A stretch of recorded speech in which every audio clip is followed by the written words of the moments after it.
আসসালামু আলাইকুম everyone, this is Jafrin from NNNZ family Malaysia. আশা করছি আপনারা সবাই অনেক বেশি ভালো আছেন।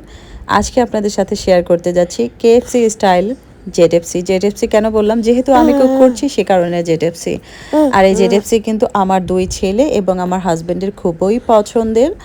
তো পুরো রেসিপিটা একটু দেখা যায়। যেহেতু চিকেন ফ্রাই করব, সো চিকেন তো অবশ্যই লাগবে। তো চিকেনের ব্রেস্ট পিসটাকে আমি ছোট ছোট সাইজের কেটে নিয়ে ধুয়ে পানি ঝরিয়ে নিয়েছি। এরপরে ম্যারিনেট করার জন্য আমি নিয়ে নিচ্ছি শুকনো মরিচের গুঁড়া, গরম মশলা গুঁড়া, আর সয়া সস, ডার্ক সয়া সসটা নিয়েছি, গোলমরিচের গুঁড়া, টমেটো ক্যাচাপ আর লবণ। লবণটা একটু কম নিতে হবে যেহেতু সয়া সসে লবণ থাকে। আর আমি এখানে 1 টেবিল চামচ পরিমাণ ভিনেগার দিয়ে দিচ্ছি যাতে করে চিকেন ফ্রাইটার মধ্যে জুসিনেসটা থাকে।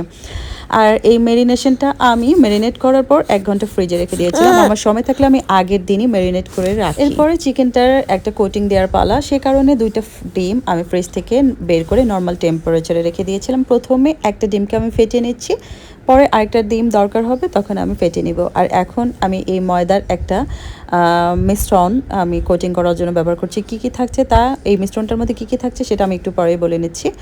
তো কোটিং দেওয়ার জন্য করে রাখা চিকেনটাকে আরও একবার ভালো মতো মাখিয়ে নিতে হবে।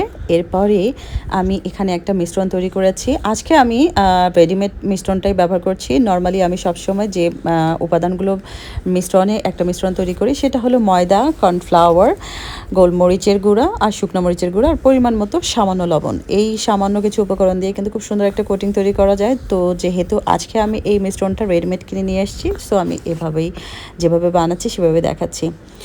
তো চিকেনের পিসটাকে প্রথমে এই মিশ্রণটার মধ্যে একটু ভালো মতো মাখিয়ে নিয়ে, তারপর ডিমের মিশ্রণটার মধ্যে মাখিয়ে নিয়ে, আবারও ভালো মতো ময়দা দিয়ে মাখিয়ে নিয়ে ঝেড়ে ঝেড়ে একটা প্লেটে আমি রেখে দিচ্ছি যাতে করে মানে মিনিমাম কয়েক পিস আমি প্রথমে করে নিচ্ছি। তারপরে আমি প্যানে তেল গরম করে নিয়ে ভাজা আরম্ভ করব যাতে করে সবগুলো পিস সুন্দর মতো একই তাপমাত্রায় আমি ভাজতে পারি। আর আমি যদি একটা একটা করে মানে কোটিং দিই আর ভাজতে শুরু করি তাহলে কিন্তু কোনোটা ভালো বেশি ভাজা হবে, কোনোটা কম ভাজা হবে। সো এই রিস্ক নেওয়ার দরকার নেই। একটা প্লেটে আমি প্রথমে কয়েকটা পিস সাজিয়ে নিয়েছি, তারপরে বাকিগুলো আমি সুন্দর মতো করে কোটিং দিয়ে ভাজা আরম্ভ করব। আর এর মধ্যে অনেকগুলো আমি ডিপ ফ্রিজে সংরক্ষণ করব আগামীকালকের জন্য, যেহেতু বাচ্চারা পছন্দ করে একদিনের জন্য সংরক্ষণ করাই যেতে পারে। চিকেনগুলোকে কিন্তু মিডিয়াম হাই হিটে ভেজে নিতে হবে, তাহলে কিন্তু খুব সুন্দর ক্রিস্পি হবে।